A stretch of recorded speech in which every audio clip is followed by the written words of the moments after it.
Hi, my name is Theresa Lanowitz, and I'm Chief Evangelist at LevelBlue. And as Chief Evangelist, I get to speak publicly about LevelBlue, about all things that we do.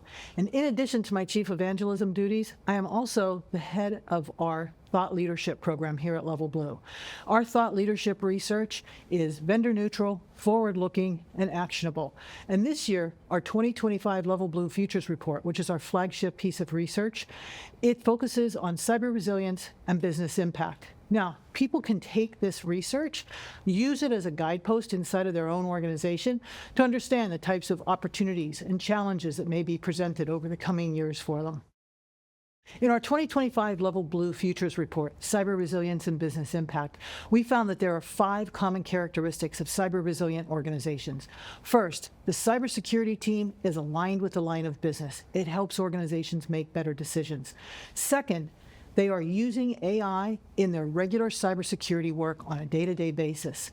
Third, they're capable of defending against AI-driven attacks.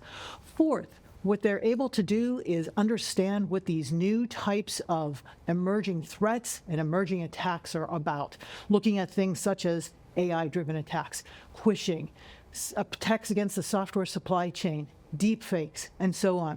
And the final characteristic is that they have not had a breach in the past 12 months. So all those things make up a cyber resilient organization. We know cyber resilient organizations, they're investing in threat detection and response at a very high rate. They're bringing in threat intelligence teams to help them at a very high rate. And what this does is it allows them to innovate while managing risk. And that comes from being aligned with the line of business. The other great thing we found in this 2025 LevelBlue Futures Report is that cyber resilience is making its way up to the board level. More organizations understand what cyber resilience is, why cyber resilience is important in the event of an outage, whether that be a cyber breach, a man-made event, or some type of natural disaster. But cyber resilience is definitely making its way up to the board level. Trends in the cybersecurity market moving forward. Cybersecurity is a business requirement. Organizations that look at cybersecurity as a business requirement are aligned, cybersecurity in the line of business. They budget. Every new project has a cybersecurity budget component, and then they can innovate. There's also KPIs for everybody inside of the organization. And those KPIs make it sure that everybody has their own responsibility for cybersecurity, which is everybody's responsibility. Another big trend that we're seeing is that AI is playing an incredible role right now. AI is accelerating so fast. And in so many cases, there have not been a lot of guardrails put up for bringing AI into an organization or how AI is going to be used inside of an organization. So generative AI gave us way better phishing emails. The idea of agentic AI says that we can now have bots attacking bots. So the size, the speed, the scope, the scale of what AI can do for you as well as against you needs to be looked at. Because remember, the cyber adversaries, they're using the same tools you are, and they're using them just as effectively as you are. And a third big trend is this idea of attacks against the software supply chain.